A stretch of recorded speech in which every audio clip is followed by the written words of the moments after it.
मित्रों, हम गायत्री मंत्र से हमें क्या क्या प्राप्त होता है उसके संदर्भ में हम आपको बता रहे हैं। तो इस दूसरे वीडियो में आज हम आपको प्राणायाम के बारे में बताएंगे। आयु प्राणायाम प्रजाम पशुम कीर्तिम। तो जो 7 चीज़ें गायत्री मंत्र के जपने से हमें प्राप्त होती हैं, तो आज हम दूसरी चीज़ के बारे में चर्चा करेंगे प्राणायाम की, कि प्राणायाम यानी प्राण किस प्रकार से हमें प्राण ऊर्जा प्राप्त होती है गायत्री मंत्र से। राधे राधे, जय श्री कृष्णा। नमस्कार, मैं आचार्य पंडित गिरीश बारोलिया। गायत्री महामंत्र। ओम भूर्भुवः स्वः तत्सवितुर्वरेण्यं भर्गो देवस्य धीमहि धियो यो नः प्रचोदयात्। अखण्डमण्डलाकारं व्याप्तं येन चराचरं तत्पदं दर्शितं येन तस्मै श्रीगुरवे नमः। तस्मै श्रीगुरवे नमः। ओम स्तुता मया वरदा वेदमाता प्रचोदयन्तां पावमानि द्विजानाम् आयुः प्राणां प्रजां पशुं कीर्तिं द्रविणं ब्रह्म वर्चसं मह्यं दत्त्वा व्रजत ब्रह्मलोकं मां। मित्रों, ये 7 चीज़ें आयु प्राणायाम प्रजाम पशुम कीर्तिम द्रविणम ब्रह्म वर्चसम, ये 7 चीज़ें गायत्री मंत्र जपने से हमें प्राप्त होती हैं। पहले वीडियो में हमने आपको आयु के बारे में बताया। अब आज दूसरे वीडियो में हम आपको प्राणायाम के बारे में बताएंगे। गायत्री का मतलब होता है, गाय का मतलब होता है प्राण, यानी जो हमारी प्राण शक्ति को बढ़ाती है। प्राण किसे कहते हैं? साहस को, स्वर को, ऊर्जा को, जो हमारे साहस को बढ़ाती है, जो हमारी ऊर्जा को बढ़ाती है, जो हमारी हिम्मत को बढ़ाती है, जो हमें ताकत देती है, जो हमारे पौरुष को बढ़ाती है। एक छोटी सी कहानी मैंने सुनी कि एक साधु अपना सामान लेकर के सर पर एक पहाड़ी पर चढ़ रहा था। उसी के साथ साथ में बड़ी तेज गति से एक दुबली पतली लड़की कंधे पर अपने एक मोटे भारी भरकम भाई को लेकर के चढ़ रही थी। उस साधु ने बोला कि बेटे, तुम्हें ये बोझ नहीं लग रहा? बोले, इतना भारी भरकम हो, तुम इतनी दुबली पतली हो। तो उसने उसे बड़े आश्चर्य से देखा और बोले, ये मेरा छोटा भाई, ये बोझ नहीं है। तो ये जो है ना, गायत्री मंत्र हमें देता है प्राण, साहस। साहस व्यक्ति को कब मिलता है? जब वो उसे अपना कार्य समझ करके करता है। जब हम किसी कार्य को अपना समझ करके करते हैं तो फिर व्यक्ति को थकान नहीं होती, फिर व्यक्ति को किसी प्रकार की कोई भी निराशा नहीं होती है। लेकिन हम हर कार्य को करते हैं, हमारा साहस पहले से ही खत्म हो जाता है।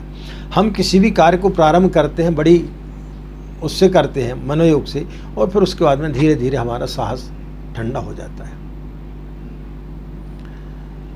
अब आपसे बोला जाए कि आप गायत्री मंत्र का जाप करें, ब्रह्म मुहूर्त में सो करके उठें, नहीं साहब, वो तो नहीं होता। स्नान करना, नहीं साहब, स्नान किए बगैर गायत्री मंत्र जप सकते हैं क्या? नहीं, 9 बजे हम जो है 9 बजे सो कर उठते हैं, 10 बजे करें तो चलेगा क्या?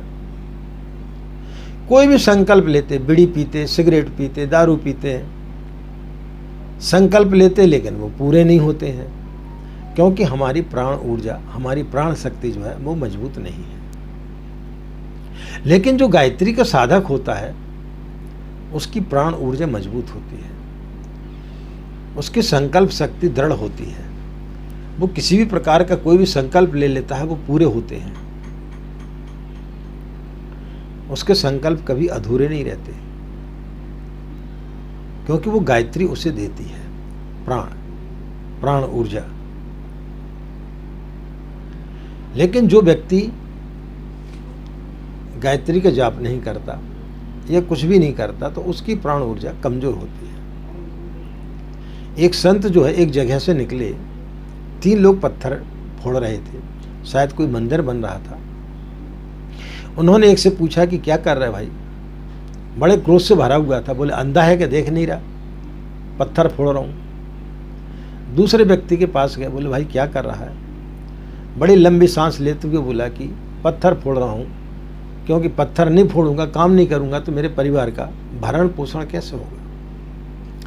तीसरे व्यक्ति के पास में गए, वो गाना गुनगुना रहा था और पत्थर तोड़ रहा था।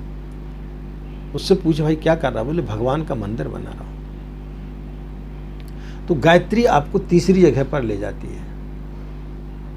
जो व्यक्ति गायत्री के जाप करता है उसके अंदर ये भाव आ जाते हैं, काम तीनों कर रहे हैं लेकिन तीनों के काम करने में अंतर है। एक क्रोध से भरा हुआ है, एक परिवार के भरण पोषण के लिए काम कर रहा है और एक भगवान का मंदिर बना रहा है।